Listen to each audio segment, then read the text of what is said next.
Hello, hello, hello. Thanks for stopping by to the Reserves podcast. We have a great episode for you guys today. First off, we got you guys the graphics. We got you guys the YouTube channel, the Twitter, the Instagram. Make sure you go follow, go subscribe, tell all your friends about the Reserves podcast.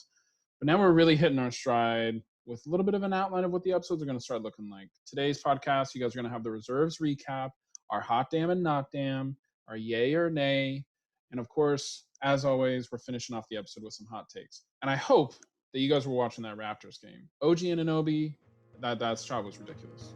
But I'm not diving into it here. You got to listen to the whole podcast. Make sure you stay all the way to the end.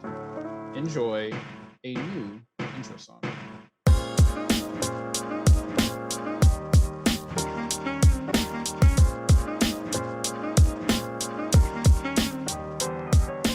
All right, and welcome back to the very best podcast recording from the very end of the bench.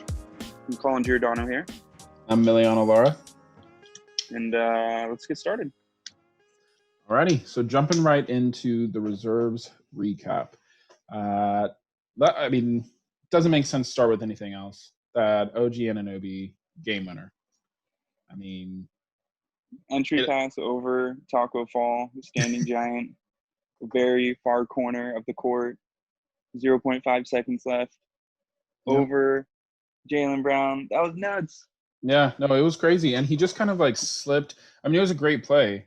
Those are probably two of the top, 3 or 4 coaches in the entire playoffs. And that was honestly just a great play. He just slipped right past, Marcus Smart, Jaylen Brown. Like they all kind of talked about how like it was the team's fault just because he kind of slipped past everybody.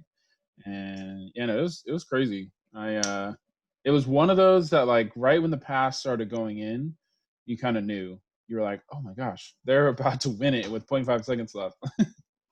Yeah, and credit to coach because no one is expecting like a far side entry pass with 0.5 seconds left. Like everyone's gonna think like, okay, like Van Vliet or whoever maybe is gonna be curling off the screen to like catch it like on the go to put that shot up, and it was just a perfect play for sure.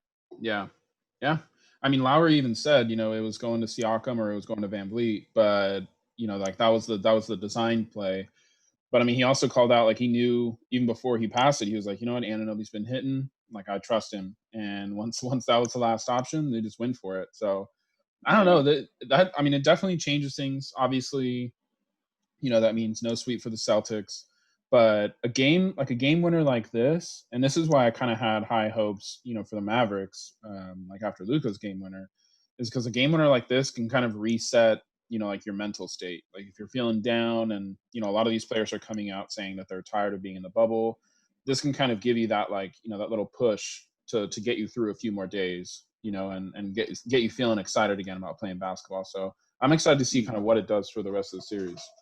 Yeah, it's for sure like a momentum builder. Yeah. But moving on to the next one, the Nuggets and Jazz. We have 2 Game 7s to review real quick. At this point, everybody knows what happened. Nuggets and Jazz. Nuggets moved past the Jazz, but we're already kind of seeing just from the first game from last night that I think it really took an emotional and physical toll on the Nuggets. So, what are your thoughts? From us talking offline and just talking about basketball in general, you don't seem too high on the Nuggets' chances. So, are they going to get swept? First of all, if you didn't watch the last like minute and 20 seconds from the Nuggets Jazz game, like go look it up, go on Twitter, go on YouTube and watch it, because that might have been like the most chaotic basketball that I've seen in the playoffs in a long time. Like it was just and like if you're a fan of pure basketball, it's not for you. It was exhilarating though. Like it was exhilarating. Like, I have no attachment to either of these teams and I was like stressed out. Mm-hmm. Like I just, it was nuts. But moving past that, great series from Donovan Mitchell, obviously young player, sky's the limit for him. But the Nuggets are tired. They just played a crazy 7-game series against a really good defensive team, and to face the Clippers after that with Patrick Beverley and all these other defensive stoppers, they might be able to steal a game possibly, but I think it's Clippers probably in 5. Yeah, no. And when I was talking about it last night, I think I said I think the Nuggets have a good chance to steal 2 games. But I mean, like you make a great point. Like the Clippers are such a defensively oriented team that they're already so physically drained. I mean, you could see it, like even after I feel like even at the end of the first quarter, the way Jokic was like walking off, to the team huddle, I was just like, oh, these guys are gassed. Like they just have nothing left in the tank. And I mean, the Clippers push you already with all their defensive pressure. And I mean, Patrick Beverly, you know, he got under Durant's skin last year, and Patrick Beverly's like 2 feet shorter than Durant. So they do something just to get under your skin, get you exhausted, and I think that'll be what fails the Nuggets. So Yeah, it'd have to be a really big series from Jokic for them to even give himself a chance. yeah, But he's gonna have to stop having those quiet games and have a loud game. Next one was the Rockets and the Thunder. For me, this was the toughest one. I didn't super care either way on the Nuggets or Jazz, but I was just I was really pulling for the Thunder. Like it was just one of those things. Like they got this far. I wanted to see Chris Paul just like stick it to Harden and Russ and the Rockets. But the Rockets did advance. But and this is one of those like stupid questions. Like I feel like Russ, Russ even has like a famous clip out there of responding to this question. But I'll ask you, Colin: did the Thunder lose this game, or did the Rockets win the game? I don't know. It was super poorly officiated the last like 4 minutes or so of the game, so you can almost argue that the refs allotted the Rockets a victory. But yeah, there's a couple things like Chris Paul missed that like little running, off balance fadeaway thing that he would probably usually hit in that circumstance. So I don't know. I think the Rockets won it based off of the James Harden block on Lou Dort and then jumping over the ball. That was pretty crazy to see in slow motion. Yeah, But yeah, I mean both teams are playing super hard. So I don't know. yeah, I wouldn't sway one way or the other. and it's just and I feel like the whole series has kind of been like this. James Harden did not really have that great of a game. Russ, I think is maybe still coming back from injury, but did not have a Russ style game. And the Thunder, still like barely won. So I think that's something that I kind of have to force myself to take into perspective is like we didn't see a huge game from Harden. I feel like the entire series, and Russ wasn't there, really at all. I mean, he was there, in a jersey. He was playing those last two games, but he wasn't really there, I don't think. So if they have Harden have a few big games, and if Russ is at 100%, I think we see a completely different series. But kudos to the Thunder, not only for getting this far, like everything that everyone's talking about is how like they only had 0.2% chance to get into the playoffs at the beginning of the year. I think Colin was probably one of about 0.2% of the population that thought the Thunder I was going wish to there make was it. like an But audio recording out there somewhere of me saying that like back in like September and seeing only them take the Rockets to 7 games because no one believed me, not a single person. nope. If only we had started the podcast back then. But yeah, like I said, kudos to the Thunder. But now we have an interesting Rockets versus Lakers series. So at least there's that.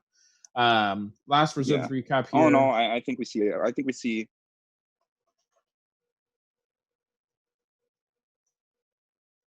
Okay. Did I lose you? I Go was just ahead. gonna say. All in all, I think that we're gonna see a bounce back series from Westbrook and a really fast paced, entertaining, probably 6 or 7 game series against the Lakers coming up. Yeah, I mean, I'm curious to see. I'm curious to see what both sides do. You kind of mentioned that. Talking offline, if the Lakers fall into the trap of just trying to go big, they could lose the series. But I also think the other way around. I mean, I think, you know, who's going to guard LeBron? I mean, an honest question to you, like who on the Rockets is going to guard LeBron for a 7 game series? Yeah. I mean, the reason why it's a trap is because 3 points is worth more than 2. So if Yeah, the Rockets are hitting all of their threes and the Lakers just keep trying to post up to take advantage of Covington or PJ Tucker down there on the block, like 3's worth more than 2 every time. yeah. But I mean, AD is one of the big men in the league who could hit threes too. So we'll It's see. true. It all Yeah. depends on shooting. I mean, and that's what's so crazy about it. I feel like so many of these playoff rounds, is like it all comes down to shooting. And I feel like this is more than any year prior. Of course, we've seen an increase in this, But I feel like more than any year prior, it's like the team that can just simply hit the bigger number of threes than the other team is just going to win. Like that's just what it's come down to at this point. We've officially, I feel like the NBA is in its final form of this like 3-point era where, you know, I mean, look at the Spurs. Like the Spurs, I think we're in like top 5 in like 3-point attempts and 3-point shooting. But like at the end of the day, like they just weren't built like that. Like their number one superstar was a mid range, wizard. So I don't know. It's interesting for sure. But yeah, I think that's going to be one of our more interesting second round series is Rockets versus Lakers. Yeah. And then, I mean, last one, the Heat. What do you think? So yeah, I mean, I have it down here. I do think that they're the biggest sleeper in the playoffs right now. We're going to talk a little bit later specifically about the Bucks Heat series, that second round East series. But just focusing on the Heat, I think they're the biggest sleeper in the playoffs for sure. I think Jimmy Butler is the biggest X factor in the playoffs. I think and I think I mentioned this on the last podcast. I think that more than anything, the Heat know exactly who they are. Like, there's nothing to figure out with them. The Clippers still have a lot to figure out. I think, as we're seeing with the Raptors, I think the Raptors still have a little bit to figure out. Even the Lakers a little bit. I mean, what do you do when AD has an off game? You don't have that third superstar to really lean on. And I think the Heat just completely figured it out. They know their game plan every single day. I think that Eric Spoelstra has gotten slept on just a little bit since like post LeBron Wade saga. But he's again, like a top 5, top 10 coach in the league. But I mean, what are your thoughts? Yeah. I think at first it was like, oh, okay, Spoelstra is coaching a team that has LeBron, Wade, and Bosh on it. But there was a season a couple years after that. It was post Wade, I think, when he went to the Bulls, where they won some like ridiculous amount of games in a row to like rally to get the 8th spot in the playoffs. And like I think ever since then, people are like, okay, like Spoelstra is like a solidified coaching talent. But Yeah, he proves it. I mean, he formulated this plan that, like I said, we'll talk about it a little later on in the podcast. But he's a great coach for sure, and the Heat are a great team. yeah, absolutely. Alrighty, guys. So you kind of heard it in the intro there. It's not only do we have a reserves recap that we're going to be doing, we're really structuring out the podcast now. And for you guys, for the first time, we have our hot damn and our not damn. So, Colin, why don't you kick it off with our hot damn? I feel like hot damn's easy. Lou Dort, 30 points, 4 rebounds, assist, a block, a steal, having to guard James Harden, coming off the games where Westbrook and the Rockets were just like, all right, like, yeah, like we'll let Dort shoot. Like, that's not an issue. We need to stop everyone else. And then he comes in and drops a 30 bomb on them. It's that deserves the hot damn stat of the week for sure. Yeah, no, absolutely. Did not see that coming from him. If you would have asked me the day before the game who Lou Dort was, I would not have been able to answer you. So, yeah, I mean, anytime, it's always cool to see these like undrafted, high potential talents have one of these big games like this. And hopefully both for him and the Thunder, he can have, big games like this next year too. But unfortunately, it came in a game 7 where they ended up losing. And then I'm pretty sure he was the one that got blocked by Harden for that game winner, right? So yeah, I saw a tweet out there. It was like, if you would have told me on the first day of the league that James Harden would have been blocking a Lou Dort 30 bomb 3 to potentially win a 7-game series against the Rockets and Thunder, I wouldn't believe a single word that you said, and I probably would have stopped listening halfway through. yeah, so, and I mean, this isn't a part of the hot damn, but just real quick, like shout out to James Harden. Like I am one person who's given him a lot of shit for his defense over the years. There's videos of him just like straight up giving up on defense over the years. There's it's been made clear by like teammates and fans of him that like he just did not care on defense, but he has truly turned things around. Like I mean like that block kind of like puts that like age of his career kind of behind him. I feel like those kind of plays are ones where like, okay, we're past it. He cares on defense, so stop talking about it. Yeah, I agree. But moving on, the not damn stat of the week. Go ahead and take it away. Yeah, I definitely want to take this one because I unfortunately, I look for any chance to kind of call this guy out because I'm just not, I'm not a fan. Russell Westbrook, on his second game back, he scored 17 points with 4 rebounds, 3 assists, which just coming back from injury might not be that bad, but his favorite stat, I think, turnovers. He had 7 turnovers. He almost got the year that he averaged a triple double and won MVP. I'm pretty sure he was averaging like 7.5 turnovers a game, It was and almost a quadruple double. it really was. And I this is just what I call out about Russ. He's the most inefficient superstar in the league. Like I don't understand, you know, especially like for someone like Mike D'Antoni who's like crazy about analytics. Like I don't know. He's not a volume 3-point shooter. He's gonna turn. I mean, he even turned the ball over like in crunch time at the end of that game 6 when the Rockets ended up losing. I mean, and of course, like this guy's an absolute superstar, in every sense of the word. Like he's gotten his big paycheck, you know, he has his own shoes, through Jordan. Like he's done all the right things. He's really successful. But in crunch time, when I need my team to hold on to the ball and it's our game to win, I don't want Russ on the court. And I think this not damn goes to him because he proved that with 7 turnovers in game 6. Yeah, I couldn't agree more. I think that's pretty accurate. You nailed it right on the head. Yeah. But moving on to another new segment we have for you here, yay or nay. So very similar to an up-down report, if you know what we're talking about there. But Colin, I'll start off with my yay for you, and this is how it's going to work. So both Colin and I are going to come up with a yay or nay scenario. We don't know what it is. We're going to present it to the other person, and it's up to them to either say yay or nay and elaborate if they'd like. So Colin, yay or nay? Boston Celtics have quietly become the best organization in all of the NBA.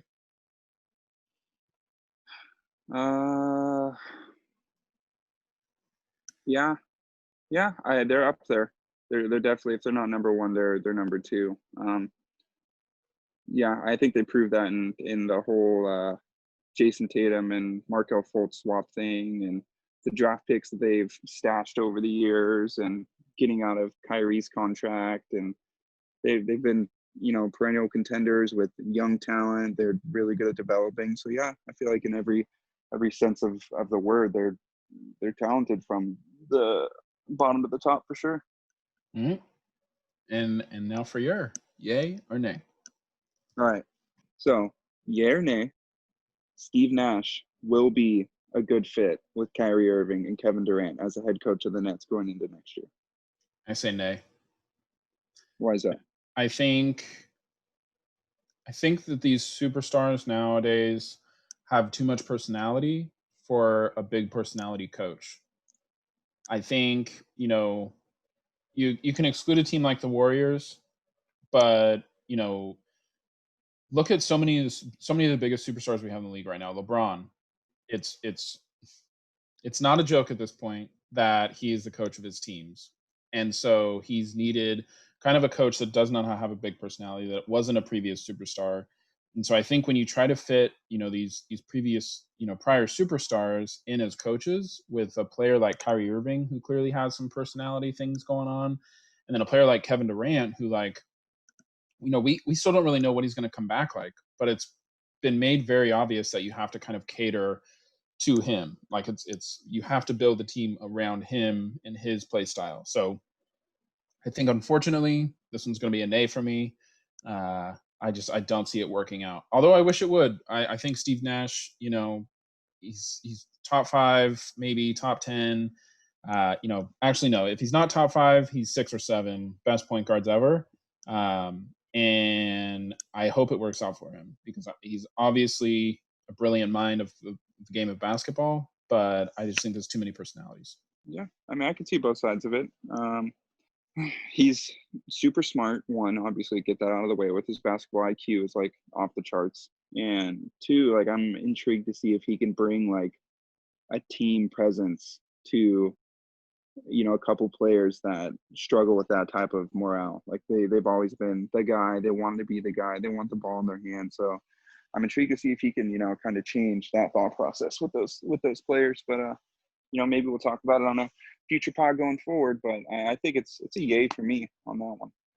All right. All right. Well, then we agreed to disagree, I suppose. We'll see. We'll see when As always. I mean, yeah, and of course, as always, because I disagreed with you, the Nets are probably going to be the first team in NBA history to go 82-0 next year. So that's kind of just the way things go. Maybe maybe you need to ask me a yeah or nay about the Kings, and I will disagree with you. That way, the opposite happens. It's reverse psychology. Reverse psychology. That's all we need. All right, guys. Well, that's our yay or nay segment. Let's move on to kind of the meat of the podcast here. Talking about two of the more interesting second round series. The second of which really has gotten off to a surprising start. The first of which has not started yet. I think the first game is actually tonight. We are recording this on the day the episode comes out, September 4th, 2020. And that is the Rockets versus the Lakers. I think it's been made pretty clear already that Colin and I potentially have differing opinions on this one. But Colin, I'll let you take it off first. What are your initial thoughts when thinking about where the series could go, the Rockets versus the Lakers in round two? Yeah. I mean, first thing, like right off the bat, I know I've mentioned it a couple times, and it's just the Rockets are so perimeter centric, and the Lakers don't have those perimeter defenders. It's just like 1 through 4 in the Rockets, excluding Westbrook, who can hit a three if he needs to, but they're all like shooting at least 33% or higher in that starting five. And then you also have players like, Ben McLemore, Daniel House, so on and so forth coming off the bench that are also shooters. So it's like, I feel like that's like the Lakers' biggest struggle is defending the 3-point line. Even the Kings beat them in the bubble, and that's how they beat them. It wasn't an important game to them, but we were out there hitting threes. So it's like you take a team with superstars, with Harden, who can go out there and hit 8 threes in a game. Eric Gordon can hit 4 threes in a game. It's kind of scary to think about that. Like, that is the Lakers' like weakest point of their like entire team. I mean, beyond that, there is like the other side of it, like who is going to guard LeBron, who's going to guard AD, yes. But we touched on it a bit earlier in the pod. It's just they can't fall into the trap of like, okay, AD 6'11", Dwight Howard and JaVale McGee are 6'11 plus. Like, let's just post up and try to take advantage of them. Because the Thunder tried doing that in game 1 and 2 with Steven Adams. Didn't go so well. So, I mean, like I said, I think I could see it going 6 or 7 games. I want to see the Lakers win just because, LeBron's my guy. That's my king. That's the GOAT. But I could see it, if Westbrook has a semi-efficient series and not Westbrook, but Harden, does the typical Harden things, I could see it swinging the Rockets' way. Yeah, I mean, even in just you talking about that, like I can see where the perspective is not wrong in terms of the Rockets really having a legitimate chance, but I think it might be presumptuous, but you can almost guarantee a 3 or 4 of the games are going to be LeBron's typical 30-point triple-double playoff games, right? And then you're going to get a big game from AD. I think that like the biggest thing looming over AD's legacy right now, just outside of him just simply not really winning anything in the NBA, is just that he kind of shrinks in the moment. But LeBron really only needs like, we saw it on like the Cavs teams. Like he really only needs like one big game from his counterpart just to kind of help him like get over that hump. And like that's what we need. But the biggest question mark for the Lakers for me is like who's going to be that third person. Like at the very beginning of the bubble, ESPN was doing this thing and it was like trios or duos, and it's like the trio for the Lakers was Danny Green, AD, and LeBron. But like in my opinion, it should be Kyle Kuzma. Like Kyle Kuzma should be that guy that the Lakers are relying on for 20 points a game at this point. Does Rondo make an impact coming back? Does I don't know. It's going to be tricky, but I think the Lakers just have to pull it out because of LeBron. And that's just the way that it is. With the Rockets, they're completely reliant on Harden and Westbrook actually showing up, when it matters most. And I think that Harden is starting to, scrub off a lot of those thoughts of like him kind of shrinking in the moment. But he has been known to kind of like not show up like in the fourth quarter of these big games, And I mean, for us, this is it. In my opinion, like, this isn't the NBA championship, of course, but like this is it, man. Like if you do not show up this series, I don't see you being relied on by any team moving forward. Like you're going to kind of be in a Chris Paul situation where it's like, all right, we just need to ship this contract around because I don't want this guy on the team anymore.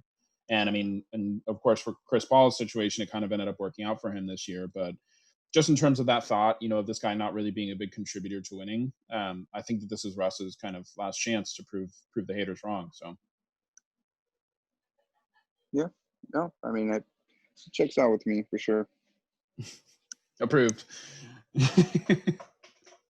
But all right, so we'll just, since this one hasn't started yet, this is an easy one to make a prediction on.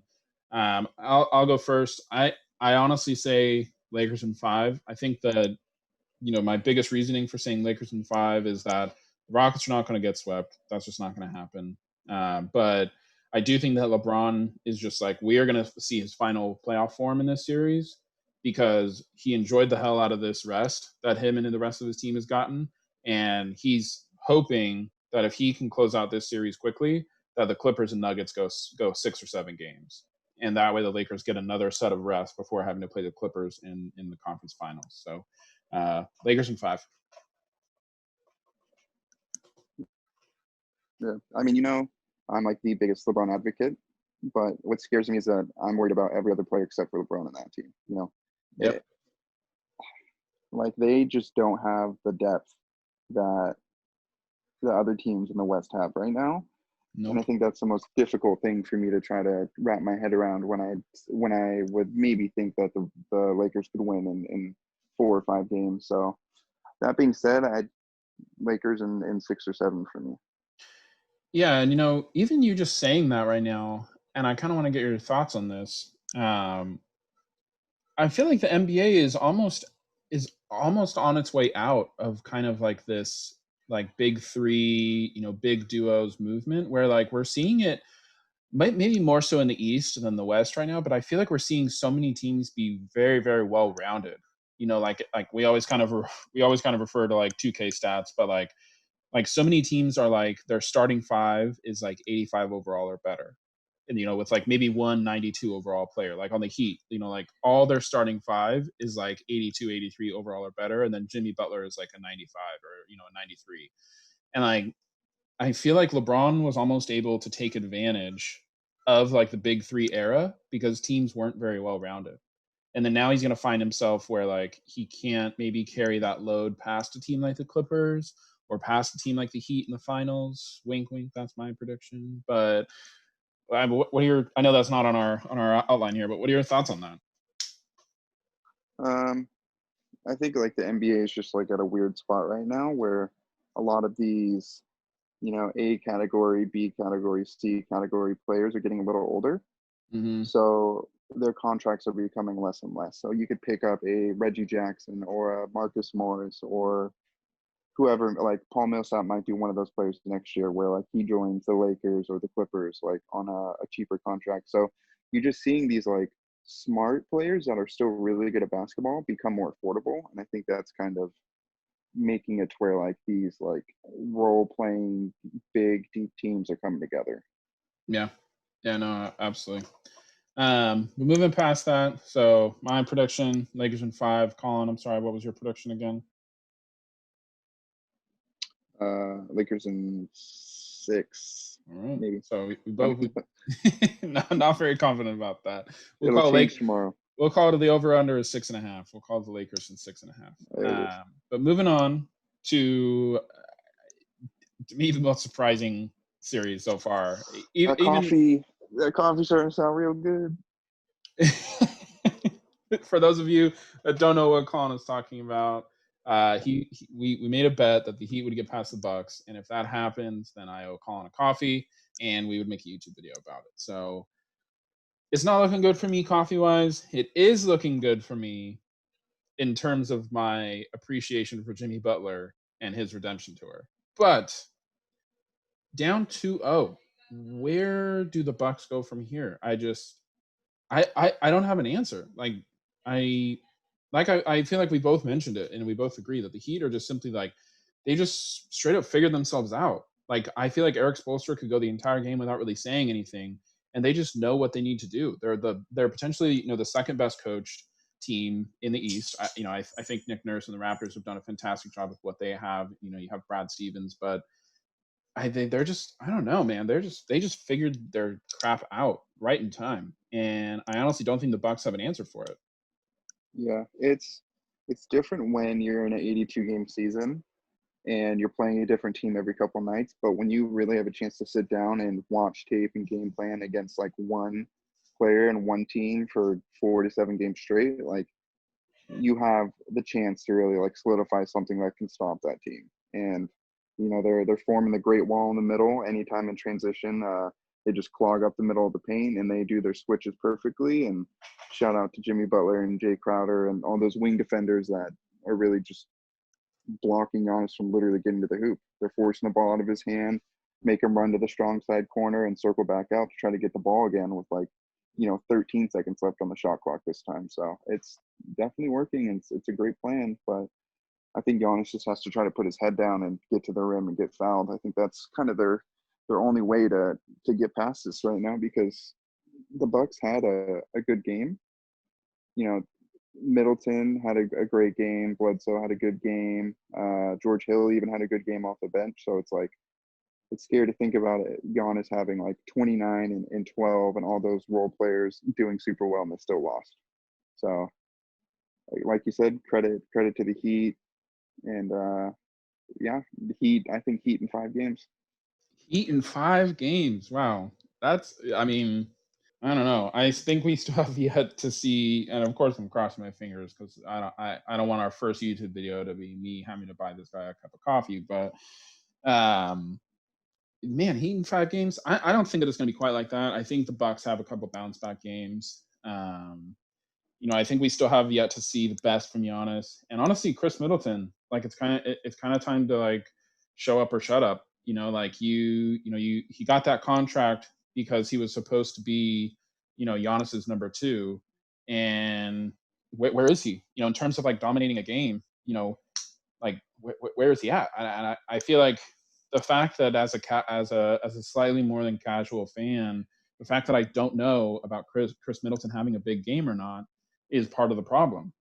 You know, so I don't know. I unfortunately I think that the Heat have proven me wrong.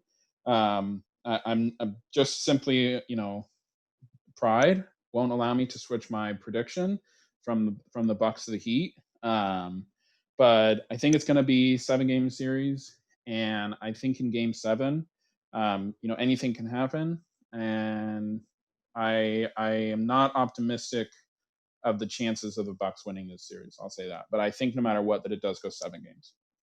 Yeah, I mean, just seeing that shot, uh, Jimmy Butler at the free throw line, winning the game, and Giannis crouched like on the sideline, like shaking his head, just like looking off in the distance, like what else can I do? What else am I supposed to do to try to win this game? Was just like, Yep.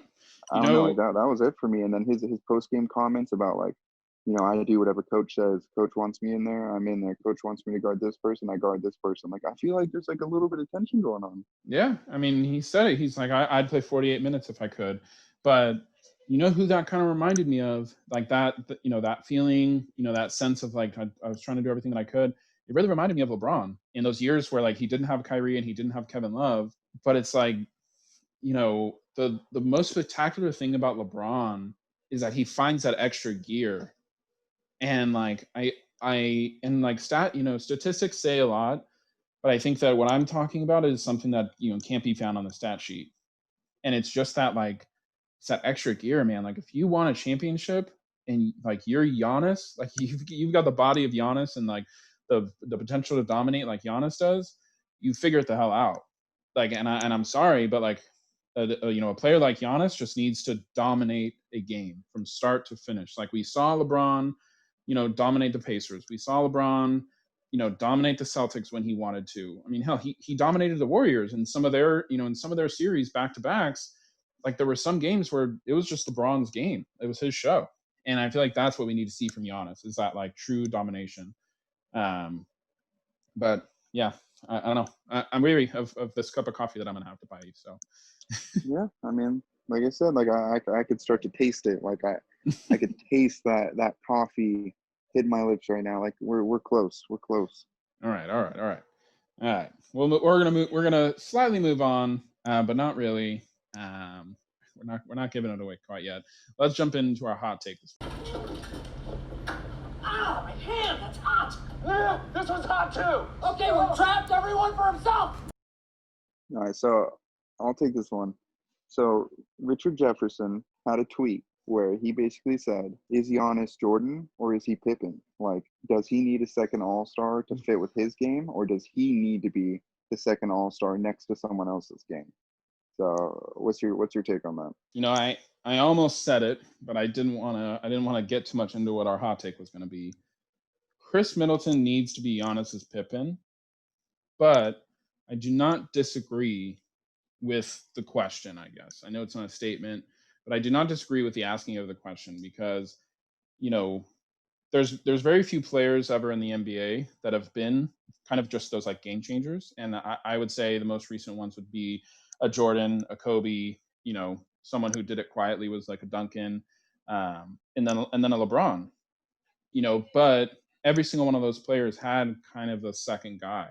With that being said, the easy answer is I think that Giannis is a Jordan. You know, people forget. I mean, even in the Last Dance, like even after the Last Dance came out, I feel like people still kind of forget. Like Jordan didn't just land in the finals his first year. You know, it took really getting Pippen and the Bulls, and like Jerry Krause really like building that team perfectly around Jordan and having a perfect coach, that really like discovered, what it was going to take to get Jordan to reach his final potential. It took all of that for Jordan to win 6 championships. I of course, both Colin and I are an advocate of like LeBron is the GOAT, but LeBron did a lot more in terms of being the reason that his teams won championships than I think Jordan did.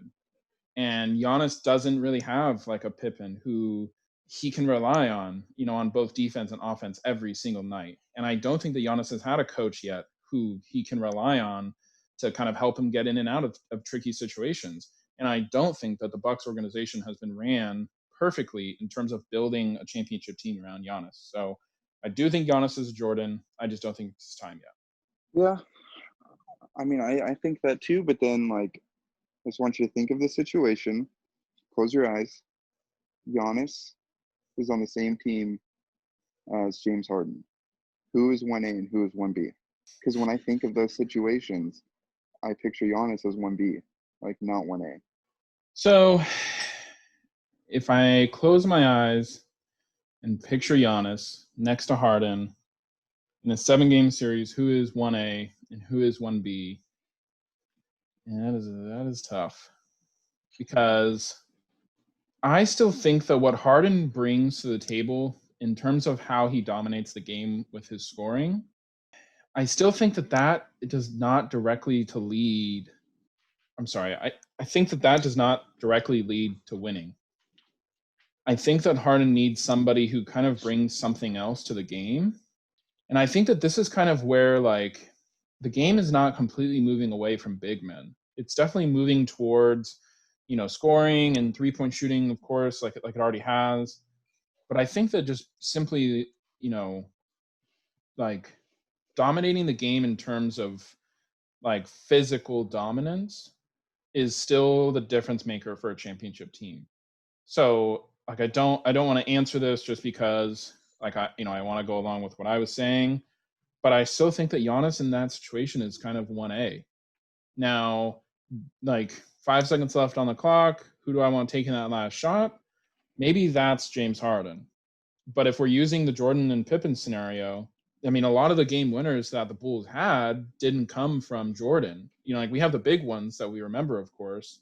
Even pre-Pippen era, it's like one of the big game winners that led them into the playoffs. Jordan was on the bench because of the minutes restriction from the Bulls organization. And it's like Steve Kerr hit a big game winner. Like I don't know, Tony Kukoc. Like I don't think that spells everything. And I mean, I hope that made sense. I did not see that particular scenario coming, and I think that was perfect because it was a really tough one. But based on you asking the question, do you think that it's Harden 1A and Giannis 1B? Yeah, for sure. Like that's what like I don't know, like kind of made me think about it a little more in depth. Like I feel like if he joined the Rockets in that scenario, like his possessions and his, overall like percentage on the ball would go down and not Harden's. Like he would format to the rim runner and defensive guy and not the other way around. Okay, that makes sense. And I'll ask you this then.